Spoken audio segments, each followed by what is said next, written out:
போதுமா போதுமா? சரியா?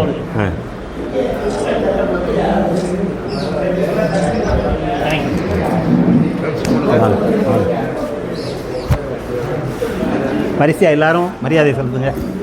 வாங்க நீங்க.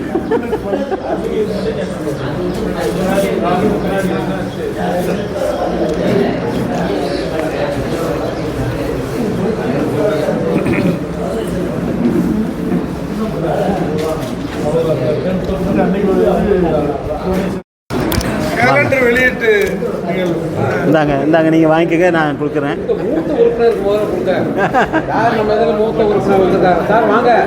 யாரு? சரி, மூத்த உறுப்பினருக்கு முதல்ல வழங்குறோம். வாங்க வாங்க வாங்க வாங்க. இந்த வருடத்தினுடைய மூத்த உறுப்பினர் வயசான உறுப்பினர் இல்ல, எல்லா போஸ்டையும் பார்த்த ஒரு டிஆர்ஓ வரைக்கும் போன டிஆர்ஓ. ஆமாம், இந்தாங்க இந்தாங்க. நீங்கள் முன்பக்கம். ஆமாம், ஜனவரி ஆமாம், அது எடுத்துங்க சார். எடுங்க, எடுத்தாச்சா? இவர் ஸ்டில் போட்டோக்காரர்.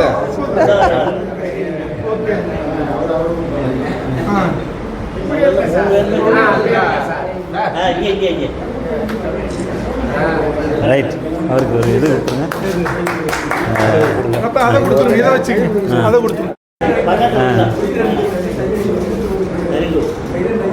சார் வாங்க வாங்க, கண்டிப்பாக.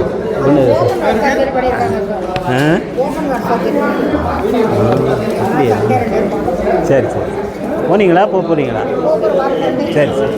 இந்த 2025 நாட்காட்டி வழங்கப்பட்டுள்ளது, இதை பற்றி வந்து நாம் தெரிந்து கொள்ள வேண்டும். மற்ற மாவட்டங்களெல்லாம் வந்து இந்த நாட்காட்டிக்கும் காசு வசூல் பண்ணிட்டு கொடுக்குறாங்க. பட் நம்ம from the very beginning we have been issuing only free of cost to our members. ஏன்னா வந்து நம்ம மெம்பர்ஸை வச்சு தான் நம்ம வந்து இவ்வளவு பெரிய சிறந்த கூட்டங்கள்லாம் நடத்திக்கிட்டு இருக்கோம். அது without members this good not have been done at all. அப்படி இருக்கும்போது மதுரையில் போய் இதுக்கும் காசு வாங்கிட்டு இருந்தால் நல்லா இருக்காது. அப்படிங்கிறதுக்காக தான் நாம் வந்து இது சங்க செலவில் வாங்கி உறுப்பினர்களுக்கு இலவசமாக வழங்குகின்றோம். அதுவும் கூட இப்போது உங்களுக்கு பக்கத்தில் இருப்பவர்களோ தெரிந்தவர்களோ இருந்தாலும் கூட அவர்களுக்கு நீங்கள் வாங்கி கொண்டு கொடுக்கறதா இருந்தாலும் கூட நீங்கள் வாங்கிட்டு போகலாம். எப்படியாவது நாட்காட்டி வந்து அவர்களை சேர வேண்டும் என்பது தான் நம்முடைய எண்ணம். ஸோ அதன்படி இந்த நாட்காட்டி வழங்கும் விழா மிகச்சிறப்பாக இன்று நடைபெற்றது. எங்கள் மாநில குழு வந்து புதிதாக பொறுப்பேற்றதுக்கு பின்னால் கிட்டத்தட்ட 20, 21, 22, 23, 24, 25 இந்த 6 ஆண்டுகள்லையும் வந்து டிசம்பர் 10 to 15க்குள்ளார நாங்கள் கொடுத்துருவோம். எந்த விதமான டிலேயும் இருக்காது. அதுக்கு முன்னால் வந்து ஜனவரி மாதம் கடைசியிலலாம் கொடுத்த ஞாபகம்லாம் நமக்கு இருக்குது. பட் ஆனால் நாங்கள் பொறுப்பேற்ற பின்பாக இதை வந்து இன் டைம் கொடுத்துக்கிட்டு இருக்கோம். அப்படிங்கிறதையும் நாம் பெருமிதத்தோடு சொல்லிக்கொள்ள ஆசைப்படுகின்றேன். அடுத்தபடியாக இன்றைய நடவடிக்கையில் அஜெண்டாவில் ஆமாம் 21/12/24 அன்று என்னாச்சு மக்கள்? ஆமாம், நம்முடைய சங்கம் வந்து தன்னுடைய கடமைகளை ஓ சரி, வரட்டும் வாங்க. நம்முடைய சங்கம் வந்து தன்னுடைய சங்க கடமைகளை செவ்வனே கிரமமாக உறுதியாக ஒரு இம்மியளவும் பிசகாதபடி நடந்து வருகிறது. அதிலும் மதுரையை கேட்கவே வேண்டாம். மதுரையில் சொன்னார் நம்முடைய மாவட்ட செயலாளர் அவர்கள், 11வது மாவட்ட பேரவை எந்த அளவுக்கு சிறப்பாக நடந்தது என்று. 11வது மாவட்ட பேரவையில் 12 மாவட்ட பேரவைகள் நடத்தியிருக்கோம். இதுக்கு கொரோனா காலத்தில் நடத்தாத மாவட்ட பேரவையை அடுத்த மாவட்ட பேரவையோடு சேர்த்து 2 ஆண்டுகளுக்கான ஒரு மாவட்ட பேரவையாக நாம் நடத்தினோம். அந்த அளவுக்கு நாம் வந்து சங்க விதிகளை கராராகவும் சரியாகவும் பின்பற்றி வருகின்றோம். மதுரை மாவட்டம் அதில் நான் மாநில தலைவர் என்ற முறையில் சொல்கின்றேன். மதுரை மாவட்டத்தினுடைய சிறப்புகள் வந்து அடிச்சுக்கிறதுக்கு யாருமே கிடையாது. அந்த அளவுக்கு மிக, அதாவது அடுத்த மாநில நிர்வாகிகளை கூப்பிடுறோம், அடுத்த அண்டை மாவட்ட உறுப்பினர் தலைவர்களை கூப்பிடுறோம். நம்ம வந்து செயலாளருடைய அறிக்கையை அச்சிட்டு உங்கள் கைகளில் வழங்குகின்றோம். பொருளருடைய வரவு செலவு அறிக்கையை அச்சிட்டு உங்கள் கைகளிலே வழங்குகின்றோம். அருமையான தீர்மானங்களை மாநிலத்திற்கே முன்னோடியாக இருக்கின்ற பல்வேறு தீர்மானங்களை இயற்றி நாம் வந்து மாநிலத்திற்கு வழிகாட்டி இருக்கின்றோம். அந்த வகையில் வந்து மதுரை மாவட்டம் வந்து எந்த வகையிலும் வந்து இரண்டாம் மாவட்டமாக கருத முடியாது என்ற தகவலை மதுரை மாவட்டத்தினுடைய மாநில தலைவர் என்ற முறையில் மாவட்ட தலைவர் என்ற முறையில் மாநில தலைவர் நிலையில் நான் வந்து சொல்லிக்கொள்ள எப்போவுமே ஆசைப்படுகின்றேன். நான் கூட சொல்லியிருக்கேன், மதுரை மாவட்ட தலைவராக இருப்பதில் இருக்கின்ற ஒரு சிறப்பு வந்து மாநில தலைவராக இருப்பதில் கூட கிடையாது. ஆனால் பிரச்சனைகள் ஜாஸ்தி, ரொம்ப பிரச்சனைகள் எல்லாத்தையும் வந்து ஓவர் கம் பண்ணி தான் ஆகணும். ஸோ அந்த ஓவர் கம் பண்ணிடுவார் அப்படிங்கிற நிலைமையில் தான் நீங்கள் வந்து என்னை மாநிலத்திற்கு அனுப்பியிருக்கின்றீர்கள். ஸோ அந்த வகையில் வந்து நம்முடைய சங்கம் வந்து இதுவரை 28 மாநில செயற்குழுக்களை நடத்தியிருக்கின்றது. 14 மொத்தமே ஆரம்பித்து 2011 தான் ஆரம்பித்தோம். 14 ஆண்டுகள் ஆயிடுச்சு. 14 ஆண்டு பேரவைகளை நாம் நடத்தி முடித்து விட்டோம். இப்போ 29 மாநில செயற்குழுக்களை 29வது மாநில செயற்குழுவை 28 மாநில செயற்குழுக்களை நடத்தி 29வது மாநில செயற்குழுவை வருகின்ற 21/12/24 அன்று பெரம்பலூரிலே மிகச்சிறப்பாக நடத்த இருக்கின்றோம். உண்மையிலே வந்து மாநில உங்களுக்கெல்லாம் வந்து இன்விடேஷன் எப்படி வந்துச்சு? ஸ்பீட் போஸ்ட்டில் அனுப்பியிருக்கிறாங்க. ஸோ அந்த அளவுக்கு வந்து ஏன்னா லேட் ஆகிடுச்சு, இன்னும் லேட் ஆகிடக்கூடாது, தானே இது ஆர்டினரி தபாலில் போட்டா அப்படிங்கிறதுக்காக ஸ்பீட் போஸ்ட்டில் எனக்கும் ஸ்பீட் போஸ்ட்லாம் வந்துச்சு. ஸோ அந்த அளவுக்கு வந்து சங்க கடமைகளை நம்முடைய சங்கம் வந்து நான் அடிக்கடி சொல்வதுண்டு, ஒர்க்கிங் அசோசியேஷன்ஸை விட நாம் வந்து சிறப்பாக செயல்பட்டு கொண்டிருக்கின்றோம் என்றால் அது மிகையாகாது. ஸோ அந்த வகையில் வந்து நம்முடைய சங்கம் மிகச்சிறப்பாக நடந்தேறி கொண்டிருக்கின்றது. அந்த வகையில் வந்து 29வது மாநில செயற்குழுவை நாம் பெரம்பலூரிலே நடத்த இருக்கின்றோம். அந்த கூட்டத்தினுடைய விவாத பொருள்களை இப்போது விவாதித்து தீர்மானங்கள் ஏதும் அனுப்ப வேண்டும் என்று முடிவு செய்தால் அதை அனுப்பலாம். அப்புறம் அந்த மாநில செயற்குழுவில் கலந்து கொள்ள வேண்டியவர்கள் இன்று இறுதி செய்ய அதுவும் வந்து இந்த அஜெண்டாவில் போட்டிருக்கேன். ஸோ யார் யார் வர்றீங்க அப்படிங்கிறத சொன்னீங்கன்னா அதுக்கு தக்கபடி நம்முடைய பயண திட்டத்தை வகுக்கலாம். ப்ரோக்ராம்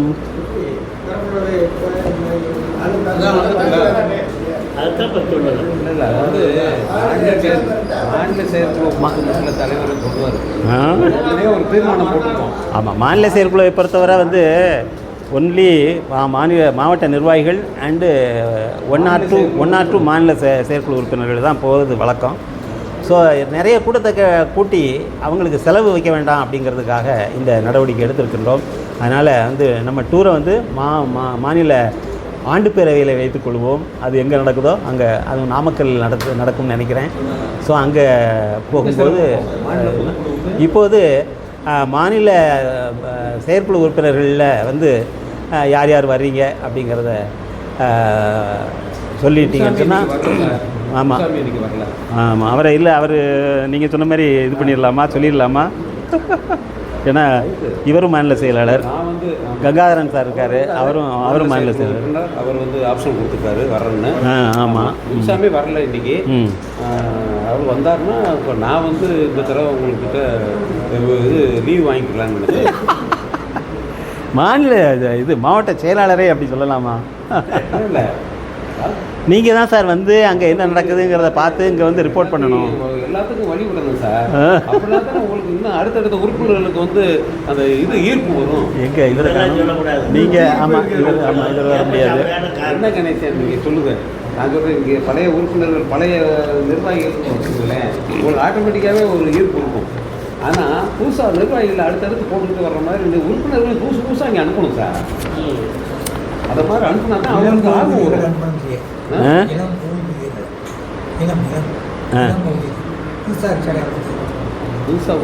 அப்போ தான் தெரியும் இப்போ அங்கே என்ன மாதிரி நடத்துகிறாங்க சார். இங்கே நம்ம நடத்துகிற கூட்டம் வந்து மாவட்ட அளவில் நடத்துகிறோம். அங்கே போய் பார்த்தா தான் தெரியும் கிராண்டா. ஒரு தடவை நீங்கள் வந்து சிஇசி அதுவும் அதாவது பெரம்பலூர் மாவட்டத்தை பொறுத்தவரை மொத்தம் 13 பேர் தாங்க. 13 பேரில் கூட ஒருத்தர் இறந்து போயிட்டார் நினைக்கிறேன். 12 பேர் தான். இது அரியலூரில் 8 பேர் இவங்க வந்து நடத்துகிறாங்கன்னா எப்படி நடத்துவாங்க? அதனால் கரூரையும் டேக் பண்ணி விட்டோம். கரூரில் 24 பேர். ஆனால் அவங்க எவ்வளவு ஒரு ஜென்ரஸ் பீப்புளாக இருக்காங்க பாருங்கள். 24 பேர் உள்ளவங்க விட்டு கொடுத்துட்டாங்க. நீங்கள் பெரம்பலூர்லேயே நடத்துங்க, அதுதான் எல்லாத்துக்கும் போகிற வரவங்களுக்கெல்லாம் வந்து சௌகரியமாக இருக்கும், ஆன் தி மெயின் ரோடு அப்படின்னு சொல்லிட்டு அவங்க வந்து இப்போது பெரம்பலூரில் விட்டு கொடுத்துருக்காங்க. அவர்களுடைய பங்களிப்பை மிக அருமையாக செய்திருக்கின்றார்கள். ஸோ இந்த 3 மாவட்டங்களும் சேர்ந்து நடப்பது தான் இந்த மாநில செயற்குழு. அந்த திட்டத்தையே நம்ம வந்து மதுரை மாவட்டம் தான் வந்து பரிந்துரைத்தது அப்படிங்கிறதையும் உங்களுக்கு சொல்கிறேன். ஏற்கனவே இப்போ ஒரு 2-3 மாதங்களுக்கு முன்னால் வந்து 2-3 இல்லை, ஒரு 6 மாதங்களுக்கு முன்னாலே நம்ம வந்து எல்லா மாவட்டங்களும் பங்கேற்க வேண்டும், எல்லா மாவட்டங்களும் நடத்த வேண்டும், எல்லா மாவட்டங்களுக்கும் நடத்த முடியாத பட்சத்தில் அருகருகே உள்ள மாவட்டங்களை இணைத்து ஒன்றாக நடத்தலாம் அப்படின்னு சொல்லி ஒரு இதை நம்ம சஜஸ்ட் பண்ணோம். அதனுடைய பிரதிபலனாக தான் வந்து அந்த தீர்மானம் வந்து விழுப்புரத்தில் இயற்றப்பட்டு இப்போ வந்து அடுத்த செயற்குழு வந்து கோவையில் வந்து 21 பேர் இருக்காங்க. இது திருப்பூரில் நில், அதுக்கப்புறம் வந்து நீலகிரியில் 11. ஸோ இந்த 3ஐயும் இணைத்து இப்போ வந்து அடுத்த செயற்குழுவே அங்கே நடத்தி இருக்கின்றோம். இதுபோல் பக்கத்து மாவட்டங்களை இணைத்து எல்லோரும் வந்து சங்க நடவடிக்கையில் பங்கேற்க வேண்டும் என்று கருதியே தான் வந்து இந்த மாதிரி ஒரு அரேஞ்ச்மெண்ட்ஸ் பண்ணியிருக்கோம். அதை வந்து ரொம்ப சிறப்பாக முதல் மாவட்டங்களாகிய அரியலூர், பெரம்பலூர் அண்டு கரூர் வந்து சிறப்பாக செய்கின்றார்கள். அதுவும் கூட இந்த ஏற்கனவே வந்து நம்ம மாநில பொதுச் செயலாளர் அறிவிப்பில் வந்து என்ன சொல்லியிருக்காருன்னா, இது மாதிரி வந்து பெரம்பலூர் உப்போடை எளம்பலூர் சாலையில் உள்ள ஸ்ரீ அருள் சாய் திருமண மஹாலில் சிறப்பாக நடைபெற உள்ள. பட் இந்த மஹாலில் இப்போ நடக்கலை. ஏன்னா அன்றைக்கி வந்து நம்ம இவங்களுடைய இறப்பின் போது நாம் அசம்பிள் பண்ணியிருந்தோம். அன்றைக்கி தான் வந்து அவங்க பேசினார் அந்த பெரம்பலூர் மாவட்ட தலைவர். சார், இது மாதிரி யூனிவர்சிட்டி சான்சலரை சும்மா போய் பார்க்க போனோம். அவர் வந்து நீங்கள் வந்து இப்போ பெரம்பலூரில் ஒரு நிகழ்ச்சி நடத்தும்போது என்னை விட்டுட்டு நீங்கள் வந்து வேறு ஏதோ ஊரில் எளம்பலூரில் போய் நடத்தணுமா? வேண்டாம் அப்படின்னு சொல்லிவிட்டு அவர் சிஇஓ டிஆர்ஓ கேடரில் ஒருத்தர் இருக்கார் போல் இருக்குது, அவர்கிட்ட அது செக்ரட்டரியாக எல்லாரையும் கூப்பிட்டு இவங்களை கூட்டிகிட்டு போய் நீங்கள் பாருங்கள், நம்மகிட்ட வந்து 4-5 கூட்டரங்குகள் இருக்குது, அவங்களுக்கு திருப்தி ஏதோ அந்த கூட்டரங்கத்தில் நடத்தட்டும் அப்படின்னு சொல்லி நம்ம ஆளுகளை கூட்டி கொண்டு காமிக்க சொல்லியிருக்காரு. இதை என்கிட்ட பேசினார். சார், இந்த மாதிரி சொல்கிறாரு சார், தாராளமாக நீங்கள் மாற்றிக்கோங்க, இது ஒரு சின்ன நோட்டிஃபிகேஷன் தான், அதை நம்ம பண்ணிடுவோம்னு சொல்லிட்டு நம்ம பொதுச் செயலாளர் நோட்டிஃபையும் பண்ணிட்டார். அதே மாதிரி அவங்களுடைய அழைப்புதலில் சார் நான் பழசே போட்டுருமான்னார். பழசு போட்டால் சரியாக வராது, நீங்கள் புதிய கூட்டரங்கத்தை போடுங்க அப்படின்னு சொல்லி யூனிவர்சிட்டி பல்கலைக்கழக கூட்டரங்கம் அப்படின்னு தான் போட்டு இது பண்ணியிருக்காங்க. ஸோ அந்தளவுக்கு பொதுமக்களும் நமக்கு வந்து நம்முடைய சங்க நடவடிக்கைகளுக்கு ஒத்துழைத்து கொண்டிருக்கின்றார்கள் என்ற தகவலையும் உங்களுக்கு சொல்லிக்கொள்ள ஆசைப்படுகிறேன். அந்த மாதிரி வந்து இப்போ கூட்டரங்கில் நடக்குது வந்து யூனிவர்சிட்டி கூட்டரங்கம்னா கான்வெகேஷனே நடக்கக்கூடியது. கான்வெகேஷன் எவ்வளோ ரிஜிடாக நடக்கும் அப்படிங்கிறத நம்ம பலர் தெரிந்து கொண்டு இருப்போம். ஏன்னா வந்து கான்வெகேஷனில் நமக்கெல்லாம் டியூட்டியெல்லாம் போடுவாங்க, ஆர்டிஓ கூட டியூட்டி போடுவாங்க. அப்படி இருக்கும்போது நம்ம ஏதாவது ஒரு நிலைமையில் வந்து அந்த டியூட்டியை நம்ம அட்டன் பண்ணியிருப்போம். வித்தவுட் இன்விடேஷன், வித்தவுட் அழைப்பு வந்து அங்கே யாரும் உள்ளே நுழைஞ்சிட முடியாது. அந்த அளவுக்கு ஒரு ஹாலில் வந்து நமக்கு இடம் கொடுத்து நீங்கள் தாராளமாக நடத்திக்கங்க அப்படின்னு சொல்லியிருக்காங்க. ஸோ அந்த அளவுக்கு ரொம்ப சிறப்பாக நடைபெற இருக்கின்றது. ஸோ அந்த நடைமுறையில் மாநில தலைவர் என்ற முறையில் நான் கலந்து கொள்ள வேண்டும், மாவட்ட தலைவர் என்ற முறையிலும் கலந்து கொள்ள வேண்டும்.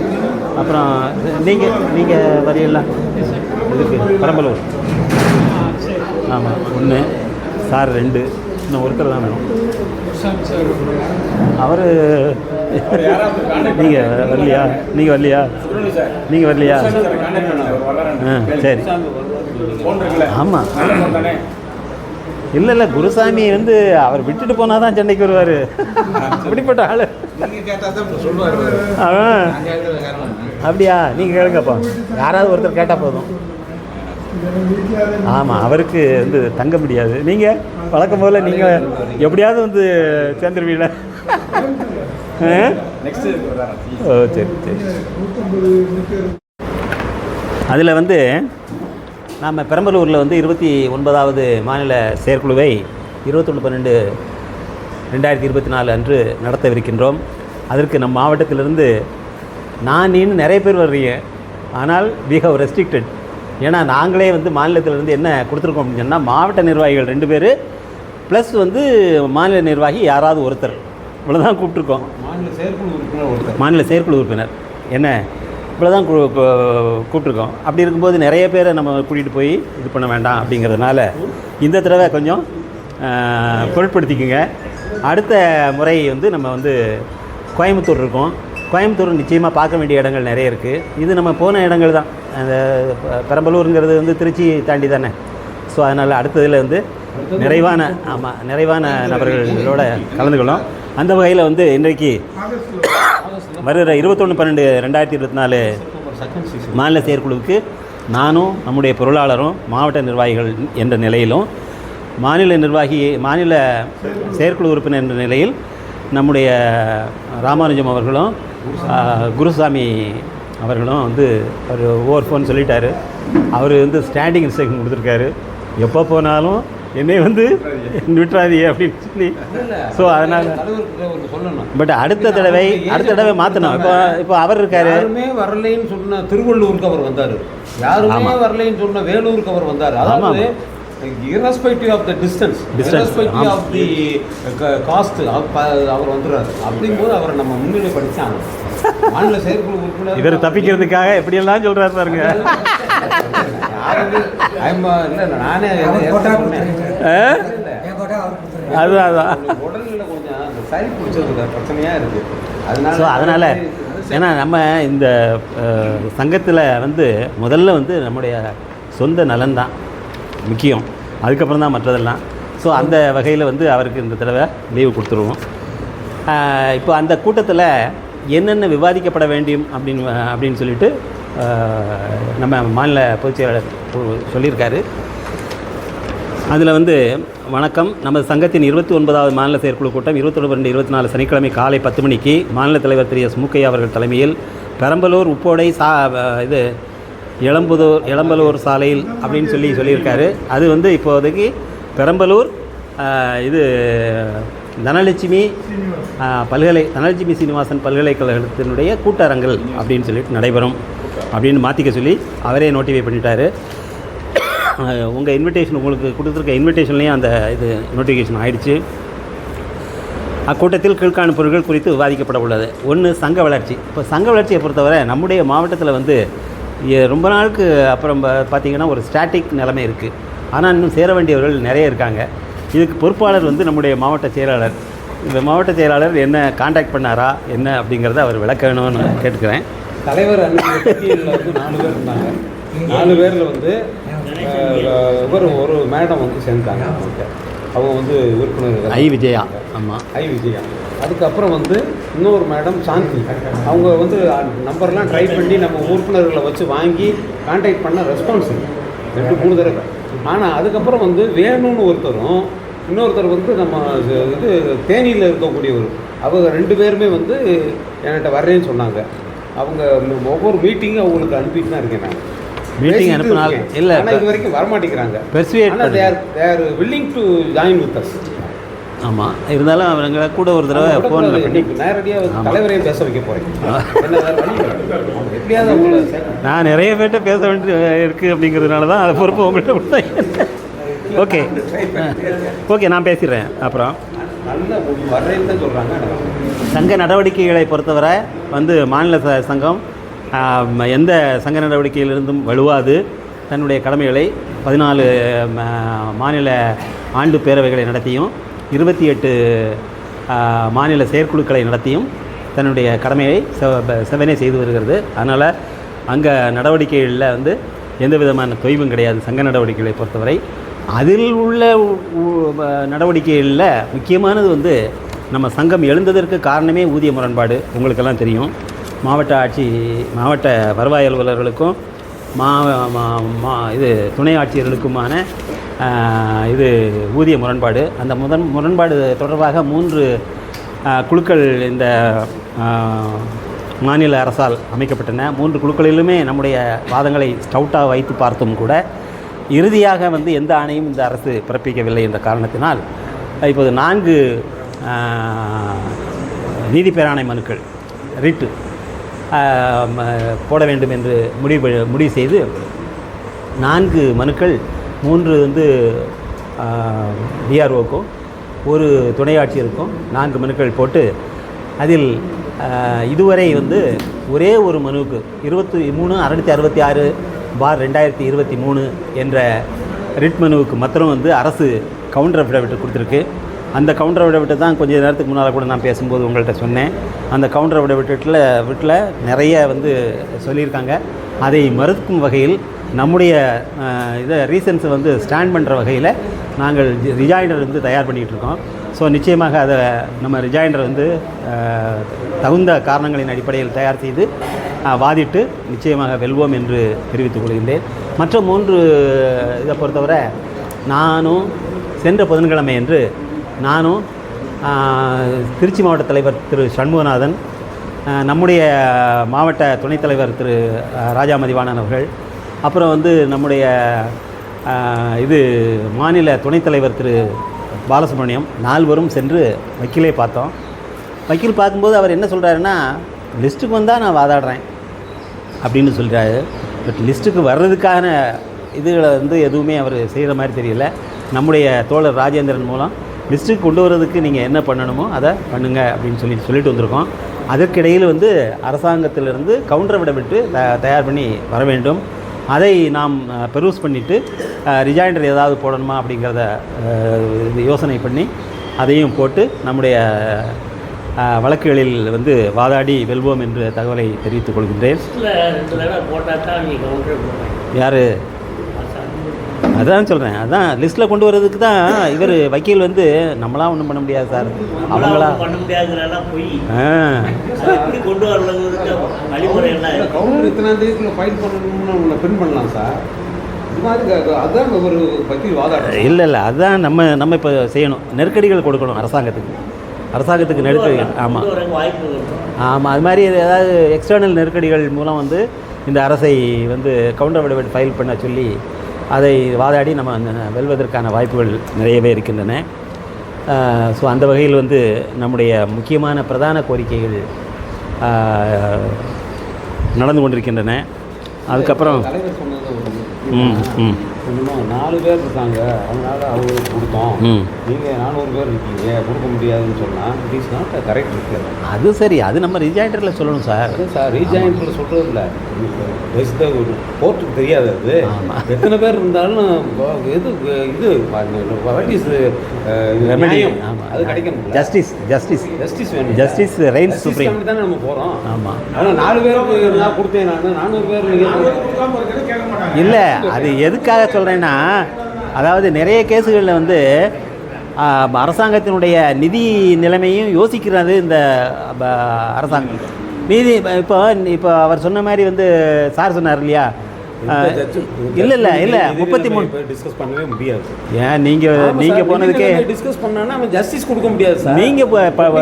நீங்கள் போனது அதுதானே, எஸ்எம் சுப்ரமணியம் அதானே சொன்னார். எனக்கு இவருக்கு வேறுபாடு இருக்குது, நான் அவரும் ஒரே கேட்டகரி, இதைத்தானே சொல்கிறோம். பே கமிஷனுடைய இதே என்னன்னா, நம்ம கண்டென்ட் பண்ண வேண்டியது அது கேட்டகரியோ அந்த கேட்டகரியில் உள்ளவனா நீ வந்து வேற பக்கம் கொண்டு போக முடியாது. அதே ஈக்குவல் கேட்டகரி உள்ளவனை அதே தான் நீ மெயின்டைன் பண்ணணும். அதானே 7 பே கமிஷனில் அப்படி தானே வந்துருது. நம்ம என்ன தான் பேசிக்கிட்டாலும் நடப்பை நம்ம பேசிக்கிட்டாலும் நம்ம வந்து வாதாடும் போது நிச்சயமாக நம்மளுடைய காசஸை வந்து தூக்கி பிடிச்சி தான் வாதாட போகிறோம். அது சார் சொல்கிற மாதிரி நிச்சயமாக நம்ம செய்ய போகிறோம்.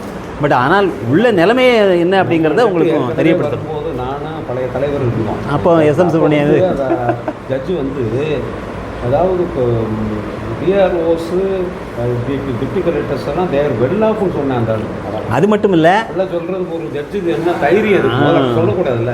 அவன் வந்து ஒரு கொலை நடக்கிறத பார்த்தா கூட சாட்சியால் வச்சு அவன் ப்ரூவ் பண்ண முடியுமே, அவன் வந்து அவன் பார்த்து சொல்ல முடியாது.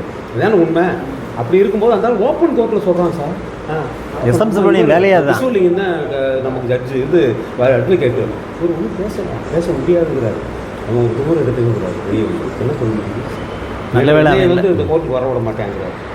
மோசம். அப்போ பட் அதே எஸ்எம் சுப்ரமணியன் தான் நமக்கு வந்து அவ்வளோ ஒன்றும் சரியில்லை. இப்போ இவன் கொடுத்துருக்கான் ஆஸ் ரிட்டையரிஸ் வந்து they have no local standing to go to the court அப்படின்னு சொல்லி கொடுத்துருக்கான் தன்னுடைய இதில்.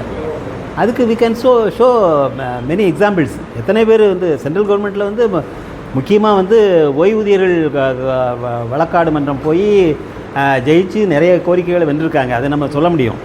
அதே மாதிரி இப்போ எஸ்எம் சுப்ரமணியம் இவர் சொல்கிற எஸ்எம் சுப்ரமணியமே வந்து நம்மளுக்கு ஏற்கனவே வந்து டிஆர்ஓஸுக்கு ஒரு கேஸும் டெப்டி கலெக்டருக்கு ஒரு கேஸும் கொடுத்ததில் என்ன சொன்னார், நீங்கள் முதல்ல வந்து கவர்மெண்ட்டை கேளுங்க, கவர்மெண்ட் ரிஜெக்ட் பண்ணால் மறுபடியும் எங்கள்கிட்ட வாங்க அப்படின்னு சொன்னார். நம்ம எல்லாருமே இண்டிவிஜுவல் ரெப்ரசன்டேஷன் அனுப்புகிறோம், உங்களுக்கு ஞாபகம் இருக்கும்னு நினைக்கிறேன். ஆமாம், இண்டிவிஜுவல் ரெப்ரசன்டேஷன் அனுப்புகிறோம். அதுக்கும் வந்து இந்த அரசு எந்த விதமான பதிலும் இது வரைக்கும் தரல.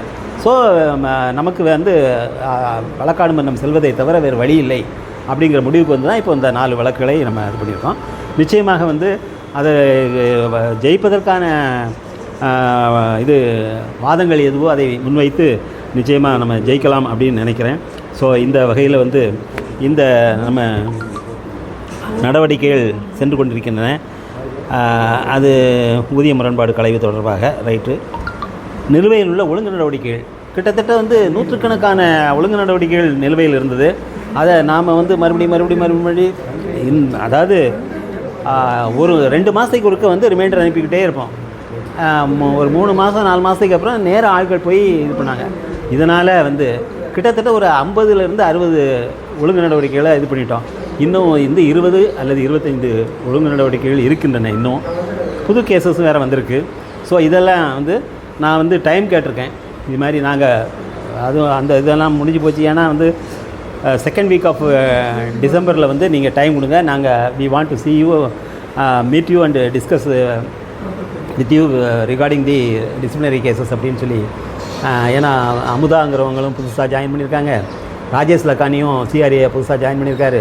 இவங்களையும் நம்ம பார்த்தது மாதிரி இருக்கும், நம்ம கேஸஸை டிஸ்கஸ் பண்ணது மாதிரி இருக்கும். அப்படிங்கிறதுக்காக இது அவங்களுக்கு வந்து அப்பாயின்மெண்ட் கேட்டு எழுதி அதனுடைய காப்பியும் வந்து இவருக்கு சிட்டி வைஸ் பிரசிடெண்ட்டுக்கு கொடுத்துருக்கேன். நீங்களும் நேராக போய் பார்த்து அவங்கள்ட்ட அப்பாயின்மெண்ட் வாங்கித்தாங்க. காலைல தான் பேச வந்தார். இல்லை நீங்கள் மீட்டிங் முடிங்க, நான் அப்புறம் பேசுகிறேன் அப்படின்னு சொல்லி சொன்னார். இப்போதைக்கு அவங்க யாரும் வந்து ஹெட் குவார்ட்டர்ஸில் இல்லை அப்படிங்கிற தகவல் தான் நமக்கு வருது. ஏன்னா வந்து we know very well that the flood is spreading in almost all state areas. So அதனால் வந்து அவங்க அங்கங்கே நின்று நிவாரணங்கள் இது பண்ணலையும் அதுலேயும் இதுலேயும் இருக்காங்க. ஸோ இப்போதைக்கு முடியாது. அவங்க எப்போ அப்பாயின்மெண்ட் தராங்களோ அல்லது வந்து இந்த விரைவு நிலைகள் எப்போது மாறுதோ அப்போது நிச்சயமாக நாங்கள் போய் பார்த்து அந்த கேசஸ் பெண்டிங் கேஸஸையும் டிஸ்போஸ் பண்ணுறோம் அப்படிங்கிற தகவலையும் நான் தெரியப்படுத்திக் கொள்கின்றேன். ஸோ இந்த நிலைமையில் தான் வந்து இது நம்ம ஸ்டேட்லேருந்து விவாத பொருள்களாக வைக்கப்பட்டிருக்கின்றன. அந்த விவாதத்தின் மீது உங்களுக்கு ஏதேனும் கருத்துக்கள் இருந்தால் நீங்கள் சொல்லுங்கள். நம்ம இது தீர்மானங்களை நம்ம இயற்றி நாம் அனுப்பலாம். கம்யூட்டேஷன் ரெக்கவரி வந்து for the past 3 years we have been striving hard. அதுக்கு ஒரு ரிட் போடணும் சார். அதுக்கு ரிட்டெல்லாம் போட முடியாது. ரிட்டு போனால் நீங்கள் வேணால் தனியாக போங்க. அசோசியேஷனில் ரிட்டெல்லாம் போட முடியாது. சங்க சார்பில் போட முடியாது. ஏன்னா அது காமன் காசு, கொள்கை முடிவு, அரசாங்கத்தினுடைய கொள்கை முடிவு. நீங்கள் அரசாங்கம் கொள்கை வகுத்ததிலே நீ அதை அவனுக்கு அதை பண்ணிட்ட, எனக்கு இது பண்ணு, இதை கொடு அப்படின்னு கேட்கும்போதே வந்து அரசாங்கம் எப்படி 3 கோர்ட். நான் அதைத்தான் வந்து நம்ம வாட்ஸ்அப்பை என்ன ஃபாலோ பண்ணுறவங்க நல்லா படிச்சிருப்பீங்களா? 3 ஜட்ஜ்மெண்ட் வந்துருக்கு சார் இது சம்மந்தமாக. ஒன்று வந்து அதையும் இப்போ சார் இது பண்ணதுனால நான் சொல்கிறேன். அந்த reduction of recovery period of commutation இது வந்து நம்ம வந்து அவங்க சொல்கிறதுக்கு முன்னாலே அருமையான காரணங்களை சொன்னோம். டெத் ரேட்டை அப்போவே நம்ம டிஸ்கஸ் பண்ணியிருக்கோம் 69.7 அப்படின்னு சொல்லி. இப்போ டெத் ரேட் இப்போ 77ங்கிறாங்க. என்ன அந்தளவுக்கு இருக்கும்போது வந்து உனக்கு எந்த நஷ்டமும் ஏற்பட போகுது. 58லேயோ 60லேயோ ரிட்டையர் ஆகிறாங்க. 9 வருஷம் 10 வருஷத்தில் வந்து உங்களுக்கு எல்லாமே இதே முடியுது. அதனால் உங்களுக்கு நஷ்டம் இல்லாது அப்படிங்கிற காரணத்தையும் சொல்லியிருக்கோம். இது மாதிரி வந்து 3 தவிர்க்க முடியாத காரணங்களை சொல்லியிருக்கோம். நீங்கள் எங்களுக்கு தந்த அமௌண்ட் வந்து வித் இன்ட்ரெஸ்ட்டு 10.8 மாதங்கள்லே வருஷங்கள்லே வந்து முடியுது. அப்படி இருக்கும்போது நீங்கள் வந்து 4.4 மாதம் அதிகமாக எங்கள்கிட்ட இருந்து பிடிக்கிறீங்க அப்படிங்கிற தகவலையும் சொல்லியிருக்கோம். ஸோ இப்படிப்பட்ட தகவலெல்லாம் சொல்லி நாம் 3 ஆண்டுகளாக போராடி கொண்டிருக்கின்றோம். நேற்று முந்தா நாள் தான் வந்து பாம்பே ஹைகோர்ட் ஒன்று, ஹைதராபாத் ஒன்று, சென்னை ஒன்று. இந்த 3 பேரும் 3 விதமான கருத்துக்கள் சொல்கிறாங்க. ஒருத்தர் வந்து 11 வருஷம் 3 மாதம் த்துக்குள்ளார முடியுது, அதுக்கப்புறம் மிச்ச பீரியட்லாம் ரீஃபண்ட் பண்ணணும் அப்படின்றாரு. ஒருத்தர் வந்து 12 வருஷம் அப்படின்றாரு. ஒருத்தர் வந்து 10 வருஷம் 8 மாதத்துக்குள்ளார எல்லாம் முடிஞ்சு போச்சு, மிச்சதெல்லாம் நீங்கள் ரீஃபண்ட் பண்ணணும் அப்படின்றாரு. நம்ம இதெல்லாம் தாண்டி போயிட்டோம். 12 வருஷம் நீ பிடிச்சதுன்னா போதும், மிச்சத்தை வந்து நீ கொடுக்கவே வேண்டாம். எங்களுக்கு இரவுங்களுக்கு கொடுக்கறத பற்றி நம்ம பேசலை. பட் ஆனால் அதில் ஜெயித்தோம்னா நிச்சயமாக அந்த ரீஃபண்ட் கேட்போம், அது சும்மா இருக்க மாட்டோம்.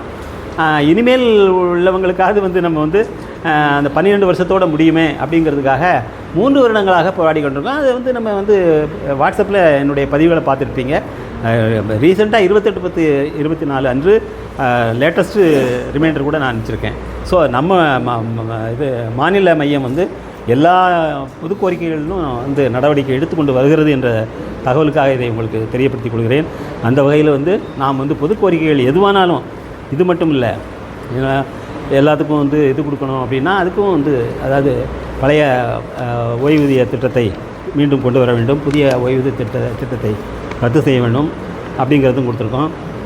இதுபோல் பல கோரிக்கைகள் மீது நாம் வந்து கோரிக்கைகளை வைத்து கொண்டிருக்கின்றோம். அதை ப்ரெஷரும் கொடுத்துக்கிட்டு இருக்கோம்.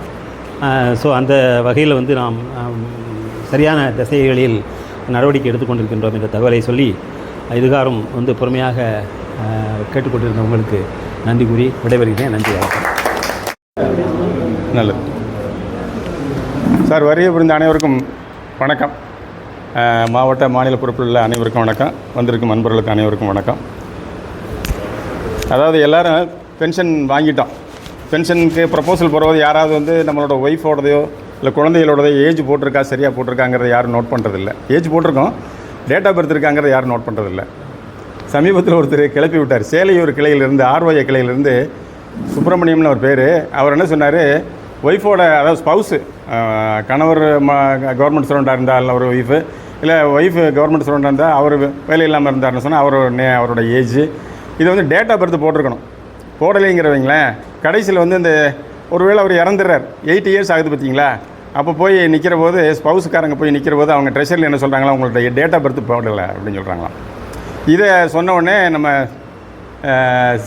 என்ன கிருஷ்ணன், நம்ம இது திருமங்கலம், அவர் பேர் என்ன, வெங்கடகிருஷ்ணன், திருமங்கலம் வெங்கடகிருஷ்ணன், டிஆர்ஓ ரிட்டையர்டு. அவர் வந்து, சார் நான் சப்ட்ரேஷனில் போய் கேட்டேன், இந்த ஆர்டரை வந்து நீங்கள் கரெக்ட் பண்ணணும், ஏஜ் தான் என்னோடய ஒய்ஃபுக்கு போட்டிருக்கு, இல்லை டேட் ஆஃப் பர்த்து நான் வந்து ஆதார் கார்டு இல்லை உண்டான பாஸ்போர்ட் காப்பியெல்லாம் கொண்டு போனறேன். சார் ஏஜ் ஆர்டரில் நாங்கள் என்ன செய்ய முடியாது, ஒன்றும் திருத்த முடியாது, அதனால் நீங்கள் சம்மந்தப்பட்டவங்கள பார்த்துக்கிறீங்க, ஏஜ் ஆர்டரில் நாங்கள் ஒன்றும் செய்ய முடியாதுன்னு சொல்லிட்டாங்களாம்.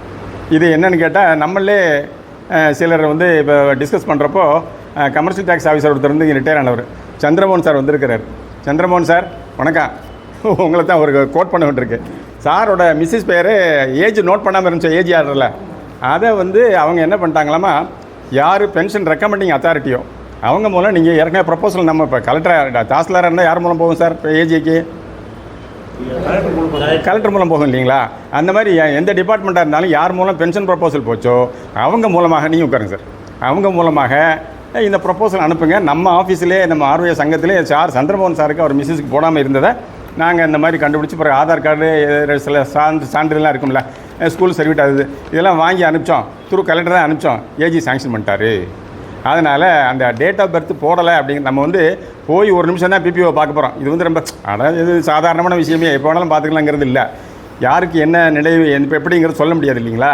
போன உடனே முதல்ல PPO part 2 of the pension payment ஆர்டரை கண்டிப்பாக பார்த்துருங்க எல்லாருமே. பெரும்பாலும் போட்டிருக்கு. இவருக்கு பயம் வந்துருச்சு, உடனே வீட்டம்மாவோட சர்டிஃபிகேட்லாம் எடுத்து பார்த்தா நல்லவிலையாக போட்டிருக்கு, இவருக்கும் போட்டிருக்கு, வீட்டம்மாவுக்கும் போட்டிருக்கு, அவங்களும் டீச்சராக இருந்தவங்க ராம்நாட்டில் ஆச்சுங்களா. அதனால் அது ஒரு முக்கியமான செய்தியாக சொல்லியிருக்காரு. அடுத்து பென்ஷனர் டெத் கேஸஸில் வந்து இந்த 50,000 கொடுக்க வேண்டிய இனங்களில் அலக்கழிக்கிறாங்கன்னு சொல்லிட்டு களஞ்சி மேப் எல்லோரும் டவுன்லோட் பண்ணியிருப்பீங்க.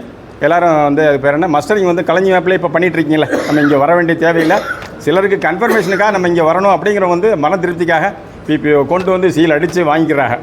டிசிட்ரை சொல்லி அதுவும் போட்டு கொடுக்குறா, இல்லை சப்ட்ரேஷன் இருந்தாலும் அவங்க போட்டு கொடுக்குறாங்க.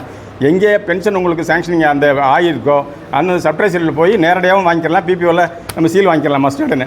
இல்லையா போஸ்ட்மேன்ட்ட 70 ரூபா கொடுத்தா அவங்க அந்த டிவைஸ் கொண்டு வராங்க, அதில் ரேகை புரட்ட முடியலையா, நம்ம போஸ்ட் ஆஃபீஸில் பெரிய போஸ்ட் ஆஃபீஸுக்கு போனீங்கன்னா கண் விழித்திரை இருக்கு இல்லையா, ஐரிஸ், அதை வச்சு எடுத்துடுறாங்க. ஆக ஒரு வகையில் அந்த இது அதில் வந்து என்னென்னா இந்த 50,000 கொடுக்குறாங்க இல்லையா, 50,000 நமக்கு வந்து ஃபேமிலி செக்யூரிட்டி ஃபண்டு, அது கொடுக்குறாங்க. ஒரு சாங்ஷன் ஆர்டர் போடுவாங்க, போட்டு யாருக்கு அனுப்புவாங்க, டைரக்டர் ஆஃப் பென்ஷனுக்கு அனுப்புவாங்க. பென்ஷனுக்கு அனுப்பிச்சு காப்பி டு இண்டிவிஜுவல் போடுவாங்க. எல்லாருக்கும் வந்திருக்கும் அந்த மாதிரி சில கேசஸ், இறந்த கேஸஸில் டைரக்டர் ஆஃப் பென்ஷனுக்கு அவங்க ஆர்டர் போட்டுட்டு காப்பி டு தி இண்டிவிஜுவல் போடுவாங்க சார். அதை எடுத்துக்கொண்டு போய் பார்த்தோம்னா எங்கே இருக்குது, ட்ரெஷரியில் ஒரு ஆர்டர் போடுறாங்களே தவிர உண்மையில் அனுப்பிச்சிருக்கா அனுப்பலையாங்கிறது நமக்கு சரியாக தெரியலன்னு சொல்லிட்டு அந்த அதாவது ட்ராக்கிங் சிஸ்டம்னு சொல்கிறாங்க இல்லையா. இப்போ ஒரு கூரியர் சர்வீஸில் நம்ம புக் பண்ணுறோம், இங்கேருந்து பெங்களூருக்கு புக் பண்ணுறோம், பார்சல் எங்கே எத்தனை தேதி போய்கிட்டு இருக்குது அப்படிங்கிறத அவன் ட்ராக் பண்ணலாம்ல. அவன் ஒரு நம்பர் கொடுப்பான், நம்பர் நோட் பண்ணோம்னா அதில் ட்ராக்கிங் சிஸ்டம் இருக்குது. அந்த மாதிரி கலெக்டருக்கு ஒரு ட்ரெஷரிக்கே ஒரு அப்ளிகேஷன் கொடுத்து இந்த மாதிரி ட்ராக்கிங் சிஸ்டம் நீங்கள் இதில் களஞ்சி ஆப்பில் ஏற்படுத்தணும் அப்படிங்கிறதாக ஒரு கோரிக்கை வைத்திருக்கிறோம். அது என்ன ஏற்படுத்தணும் அப்படின்னு இருக்கிறாங்க. அடுத்தாப்பில் இப்போ ஒருத்தர் வந்து இறந்து போயிடுறாரு, இறந்து போன பிறகு அவருக்கு அரியர்ஸ் கொடுத்துட்றாங்க. ரொம்ப போராடி தான் அதெல்லாம் வாங்க வேண்டியிருக்கு, அதை நம்ம தவறாக சொல்கிறதுக்கு இல்லை, அவங்களுக்கு உண்டான ப்ரெஷர். அரியர்ஸ் போட்டு முடித்த பிறகு கரண்ட்டில் வந்து அந்த இதை சேர்த்துறாங்க, ஃபேமிலி பென்ஷனோட சேர்த்துறாங்க. அரியர் போடுறது 3 மாதம் 4 மாதம் ஆகிருதா, அந்த 3 மாதம் 4 மாதம் ஆகிறதெல்லாம் ரொம்ப டிலே பண்ணுறாங்கன்னு சொல்லிட்டு அதுக்கு ஒரு ரெப்ரசன்டேஷன் அவங்களுக்கு கொடுத்துருக்குறோம். அதனால் வந்து இனிமேல் அரியர் அமௌண்ட்டை வந்து நீங்கள் சிலருக்கு வந்து என்னென்னா பேமெண்ட் ஆகி போகுது. இப்போ இவரோட பிரதரில் ஒருத்தர் சிக்கலில் இருந்தார், கடலாடி தாலுகா சிக்கலில். அவர் விஓவாக ஒர்க் பண்ணி அந்த காலத்து விஓவாக இருந்தார். அப்புறம் விஓ அவங்களுக்குலாம் ஏதோ தொகை கொடுக்கணும்னு சொல்லிட்டு ஒரு ஜெயலலிதா பீரியடில் சேங்ஷன் பண்ணாங்களா, அந்த தொகைக்காக அவர் ரொம்ப குறைச்சலான பென்ஷன் தான் வாங்கிட்டு இருந்தார். அவர் திடீர்னு 29/7/2022 இறந்து போயிடுறார். 10-15 தேதிக்குள்ளே இவங்க என்ன அனுப்பிச்சிடுறாங்க, பில் அனுப்பிச்சிடுறாங்களா. ஸோ அவருக்கு உண்டான பென்ஷன் அமௌண்ட் அப்படியே அனுப்பிச்சுட்டா ஃபோன் பண்ணி உடனே சொல்லியாச்சு, பென்ஷன் அமௌண்ட்டை எக்காரணத்தை கொண்டு எடுக்காதீங்க அப்படின்னு சொல்லிட்டு. அதை வந்து நம்ம ஏற்கனவே நமக்கு உண்டான அரியர் இருக்கு இல்லையா, அதை வந்து அட்ஜஸ்ட் பண்ணலாம்ங்கிற கவர்மெண்ட் உத்தரவெல்லாம் இருக்குது. ஆனால் ட்ரெஷரில் என்ன பண்ணுறாங்க, நீங்கள் போய் நாங்கள் அனுப்பிச்ச அமௌண்ட்டை திருப்பி கட்டிட்டு வாங்க அப்படின்ற மாதிரி சொல்லிடுறாங்கன்னு சொல்லிட்டு அது ஒரு ரெப்ரசன்டேஷன் கொடுத்துருக்கு. அது ஒன்று. அடுத்தாப்பில் கோரிக்கைக்காக சர்வீஸ் மேட்டர்ஸில் இப்போ சார் கேட்டாங்க, ஒருத்தருக்கு உண்டானது எல்லாருக்கும் ஆமாம் நம்ம ரெமிட் பண்ணணும். அதை வந்து சிலர் வந்து தெரியாமல் எடுத்துடுறாங்க. As a matter of routine pension தானே வந்துருச்சு இல்லை, அதை வந்து நமக்கு வரக்கூடிய அரியர்லேயே அட்ஜஸ்ட் பண்ணலாம்னு இருக்கான், அதை செஞ்சுக்க மாட்டேங்கிறாங்க. அதுக்கு ஒரு அது ஒரு ரெப்ரசன்ட் கொடுத்துருக்குறோம் ஆச்சுங்களா. இந்த பென்ஷனர் கிரீவன்ஸே நடந்துச்சு, கலெக்டர் நடத்தினாங்க, கேள்விப்பட்டிருப்பீங்க. 21/10/21/12 ஏதோ ஒரு தேதியில் நடத்தினாங்க. கலெக்டர் கிரீவன்ஸில் என்ன சொன்னாங்கன்னா, எல்லாரையும் அலைய விடாதீங்க, நீங்கள் எல்லாம் 2003க்கு பிறகு அப்பாயின்மெண்ட் ஆனவங்க, வர்ற ஊரா வயசாலிய, அதனால் தயவு பண்ணி அலைய விடாதீங்க அப்படின்னு சொல்லிவிட்டு நான் வந்து எல்லாரையும் பென்ஷனர்லாம் ரொம்ப நல்ல சீரான நோக்கத்தை தான் பார்த்துக்கிட்டு இருக்கிறேன். நமக்கு பென்ஷன் இல்லைங்கிறதுக்காக அவங்கள அலைய விடாதீங்க, அது ஒரு பாயிண்ட் சொன்னாங்க. அப்படின்னு சொல்லிவிட்டு என்ன பண்ணாங்கன்னா, போன தடவை இந்த மேடம் தான் இருந்தாங்க, நம்ம கலெக்டரமாக தான் இருந்தாங்க. அவங்கள்ட்ட யாரோ ஒரு வாத்தியாராக இருந்தவர் எனக்கு வந்து 6 வருஷமாக அந்த மாதிரி ஒரு வரவேண்டிருக்கு அப்படின்னு சொன்னார். இவங்க திடீர்னு ஞாபகம் வந்து, நீங்கள் போன தடவை சொன்னீங்களே, அடுத்த தடவை நடத்துகிற போது அவங்களுக்கு ரீகால் பண்ணுறாங்க. ஆமாம் உங்களை பார்த்துருக்குறேனே அப்படின்னு சொல்லிட்டு அவங்களை கூப்பிட்டு நம்ம பென்ஷன் கிரீவன்ஸ் டே வந்து இப்போ வருஷத்துக்கு ஒரு தடவை தான் நடத்தணும் வந்துருச்சு. முந்தியெல்லாம் 2 தடவை நடத்தணும் இருந்துச்சு. இப்போ ரீசெண்டாக போன வருஷமாக நம்ம 2023 பிப்ரவரியில் ஒரு ஜிஓ போட்டு ஒரே நாளில் காலையில் ஒரு செஷன் ஒரு டிஸ்ட்ரிக்ட்டுக்கு, ஈவினிங் ஒரு செஷன் அடுத்த டிஸ்ட்ரிக்ட் போடுங்கன்னு ஜிஓ பண்ணிட்டான். அதனால் அதுவும் வந்து அவங்கள்ட்ட டைரெக்டாக இத்தனாம் தேதி நீங்கள் நடத்துங்கன்னு கம்யூனிகேட் பண்ணால் தான் டைரக்டர் ஆஃப் பென்ஷன்லேருந்து யாராவது வருவாங்க. இப்போ டைரக்டர் ஆஃப் பென்ஷன் ஆஃபீஸ் இப்போ என்னாச்சு தெரியுமில்ல, அதை கழிச்சிட்டாங்க. அதனால் அதுக்கு நாங்கள் ஒரு அப்ஜெக்ஷன் எழுதி அனுப்பிச்சிருக்கோம். அது எந்த வகையில் ஜிஓவே போட்டாங்க. அதனால் வந்து இனிமேல் அவங்க என்ன சொன்னாங்க, இப்படிலாம் பண்ணிகிட்ருக்கிறீங்க, பென்ஷனரை வந்து அலைய விட்றீங்க, நம்ம பென்ஷனருக்காகன்னு ஒரு வருஷத்துக்கு ஒரு தடவை மீட்டிங் தான் நடத்துகிறோம். இனிமேல் வந்து இந்த மாதிரி விடுபட்டு போன கேசஸ் இல்லை இந்த மாதிரி அடிக்கடி ரெப்ரசன்ட் பண்ண நடக்காமல் இருக்கல சில கேசஸ், அதை வந்து ஒன்ஸ் இன் 3 months நம்ம நடத்தணும். இன் கேமரா மீட்டிங் மாதிரி ஒரு பெரிய கிரீவன்ஸ் நடக்குது, இல்லை மண்டே கிரீவன்ஸ் நடக்குது, ஒரு ஈவினிங் ஒரு 1 hour வச்சு அதை நடத்திக்கிடுவோம் அப்படின்னு சொன்னாங்க. அது எந்த அளவுக்கு அது செயல்படும் அப்படிங்கிறது தெரியல. அது ஒரு நல்ல செய்தி. அடுத்தாப்புல NHISல ரிஜெக்டட் கேசஸ் இருக்கு இல்லையா, அதை வந்து கலெக்டர் மூலமாக எம்பவர்மெண்ட் கமிட்டி அதுக்கு போட்டால் ஒருத்தர் சொன்னார், சார் எனக்கு வந்து உனக்கு எலிஜிபிள் வந்து 28,000 தான் எலிஜிபிள்னு ஒரு தடவை கம்யூனிகேஷன் வந்துச்சு. அப்புறம் இன்னொரு லெட்டரில் வந்து இல்லை 38,000 வந்துச்சு. நான் எம்பவர்மெண்ட் கமிட்டிலாம் கொடுத்துருக்கேன், எனக்கு இன்னும் காசு வரலையே சார் ரெப்ரசன்ட் பண்ணார். அவங்க பார்த்தாங்க, ஏயா எம்பவர்மெண்ட் கமிட்டியில் கலெக்டர் உட்காந்து டிசைட் பண்ணுறது, நீ கொடுக்காம இருந்தீங்கன்னு என்ன அர்த்தம், யார் இன்சூரன்ஸ் வாங்க இங்கே வாங்க அப்படின்னு சொல்லிட்டு பிடிப்பிடின்னு பிடிச்சிட்டாங்க அந்த அம்மா. இப்போது இந்த கடைசியில் நடந்த பென்ஷன் கிரீவன்ஸில். அதனால் இதுக்கும் நாங்கள் வந்து இனிமேல் அவங்க தான் டிஆர்ஓ இருக்கும்போது இந்த NHISல இந்த ஸ்கீமுக்கு கொடுக்கணும் அப்படிங்கிற போது இருந்தாங்களாம், அதையும் ரீகால் பண்ணி சொன்னாங்க. அதனால் வந்து NHISல வந்து யாருக்காவது பென்ஷன் டியூஸ் இருந்துச்சுன்னு சொன்னால் கண்டிப்பாக கலெக்டர் ரெப்ரசன்ட் பண்ணலாம். இது சம்மந்தமாக நம்ம வந்து யாருக்கெல்லாம் இன்னும் காரியம் ஆகலையோ அவங்களாம் என்கிட்ட சொல்லுங்கள் அப்படின்னு சொல்லி அதையும் சொன்னாங்க சார். அடுத்தாப்புல ஆத்தூர் கேள்விப்பட்டிருப்பீங்க, திண்டுக்கல் மாவட்டத்தில் ஆத்தூர் அது பக்கத்தில் வந்து சின்னாலப்பட்டியில் ஒரு ATO ரிட்டையர்டு, அவர் டிஓ ஆகி அப்புறம் ரிட்டையர் ஆனான்னு சொன்னாங்க. திண்டுக்கல் அதான் ஆத்தூர், அந்த ஆத்தூர். இந்த ஆத்தூரில் கிளை தலைவராக சீனி நாமதேவன் ஒருத்தர் இருக்கார் சார். அவர் என்ன பண்ணிட்டாருன்னா பென்ஷனர்களுக்காக நான் திண்டுக்கல் டிஸ்ட்ரிக்ட்டுக்கு ஒரு வெப்சைட்டே கிரியேட் பண்ணிட்டேன். என்ன வெப்சைட் கிரியேட் பண்ணால் என்ன பெரிய லாபம் இருக்குது இல்லை நஷ்டம் இருக்குது? நீங்கள் வெப்சைட் கிரியேட் பண்ணால் எங்களுக்கு என்ன ஐயா, திடீர்னு ஒரு இப்போ 80 வயசுக்கு 70 வயசு ஆக்கணும்னு சொல்லிட்டு இருக்கோம். 10% கொடுங்க, 20% 80 முடிஞ்சால் தான் 20%ங்கிறத 70க்கு 10% கொடுங்க சாமின்னு கேட்டுட்ருக்குறோம். இப்போ டிஸ்ட்ரிக்ட் ஆஸ் ஹோல் மொத்தம் எத்தனை பேர் உங்கள் மாவட்டத்துக்கு சொன்னால் டக்குன்னு எதை பார்த்தா ஈஸியாக இருக்கும் அப்படிங்கிறதுக்காக அவர் வந்து ஒன்று கிரியேட் பண்ணி பென்ஷனருக்காக இது வரைக்கும் ஒரு வெப்சைட்டுன்னு தனியாக கிடையாது. நம்ம சங்கத்துக்காக நான் ஒன்று ஓப்பன் பண்ணியிருக்கிறேன். இதுக்கு உண்டான செலவு தொகை என்னென்னு கேட்டால் அதுக்குன்னு வந்து டொமைன் வாங்கணுமா, டொமைனில் வந்து ஸ்பேஸ் வாங்கணும். ஸ்பேஸில் எல்லாம் இருக்குது. அதுக்கு நம்ம டொமைனுக்கு காசு கட்டணும்னா 2500 ரூபா. அது தவிர அதை வந்து நம்ம செலுத்துறதுக்கு ஒருத்தர் இருக்கார்ல, நம்ம யார் அதை செயல்படுறோமோ அவங்களுக்கு ஆப்ரேஷன் அது ஒன்று இருக்குது. அதனால் ஹோஸ்டிங் சார்ஜஸ்னு ஒன்று சொல்கிறார். ஆக மொத்தம் domain as well as hosting charges எல்லாம் சேர்த்தா 2500லேருந்து 3000 வரைக்கும் ஒரு வருஷத்துக்கு ஒரு தடவை ஆகும். தேவைன்னா அவங்கவுங்க யூட்டிலைஸ் பண்ணிக்கிறேங்க. நான் திண்டுக்கல் மாவட்டத்துக்கு ஆரம்பிச்சிட்டேன் அப்படின்னு அநேகமாக கேள்விப்பட்டிருப்பீங்க. நாமதேவன் சொல்லிட்டு அவர் ஆத்தூரில் இருக்கிறாரு. அவங்க வீட்டில் தான் அந்த கூட்டமே நடக்குது. மாசாந்திரம் ஒரு பென்ஷன் கூட்டம் நடக்கிறது தான். அது சின்னாலப்பட்டி இந்த கார்னர்லேயே தான் அவங்க வீடு இருக்குது. ஆக இந்த வகையில் செய்திகள் எல்லாம் சொல்லிட்டாருன்னு நினைக்கிறாரு. அதனால் இதை கேட்டுக்கொண்ட அனைவருக்கும் நன்றி சொல்லி வீட்டுக்கு போனவுடனே PPO முதல்ல எடுத்து பாருங்கள். பார்ட் 2 இம்மிடியட்டாக பார்த்துருங்க. இதுக்கெல்லாம் நேரங்காலம் கிடையாது. அதனால் பார்ட் 2 பார்த்து ஒய்ஃபோ ஹஸ்பண்டோ அவங்களோட டேட் ஆஃப் பர்த் இருக்கா இல்லைன்னா யார் பென்ஷன் ரெக்கமெண்டிங் அத்தாரிட்டி அவருக்கு வந்து Aadhaar card along with PPO copy இல்லை பாஸ்போர்ட் எடுத்து வச்சுருந்தீங்கன்னா, எல்லோரும் வச்சிருக்க போகிறதில்ல, இருந்துச்சுன்னா அது ஒரு ஆதாரம். ப்ளஸ் வந்து ஸ்கூல் சர்டிஃபிகேட் அந்த ஸ்பௌஸுக்கு இருந்துச்சுன்னு சொன்னால் 3லேயும் ஒரே டேட் ஆஃப் பர்த் இருக்குன்னு அதை பார்த்துங்க. ஸ்கூல் சர்டிஃபிகேட்டில் ஒரு டேட் இருந்து, ஆதார் கார்டில் ஒரு டேட் இருந்து, என்ன பாஸ்போர்ட்டில் ஒரு டேட் இருந்தால் அது இல்லைங்க. எது கான்க்ரீட்டாக இருக்கோ அதை நீங்கள் வாங்கி அதை சொல்லுங்கண்ணே. இல்லாத கேஸ் பற்றி ஒன்றும் பிரச்சனை இல்லை, உட்காருங்க. டாக்டர்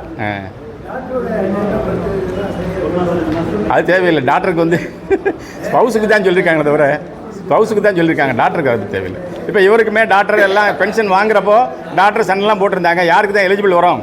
பென்ஷன் வந்து அவங்களாம் ஏஜ் ஆகிடுறாங்கல்ல, ஒரு ஸ்டேஜ் வரைக்கும் தான் அவங்களுக்கு வந்து இதில் இன்க்ளூட் பண்ணி கொடுப்பாங்க லிஸ்ட்டில் நம்ம பென்ஷன் வாங்குற போது. அதுக்கப்புறம் அதிலெல்லாம் ஒன்றும் அவங்களுக்கு பெனிஃபிட் கிடையாது. அதனால் இதை வந்து போய் பார்த்து இமீடியட்டாக அதை ஞாபகத்தை வச்சுக்கிறீங்கன்னு சொல்லி அமைவது மதுரை மாவட்ட ஓய்வு பெற்றோர் சங்கத்தில் அனைவருக்கும் வணக்கம்.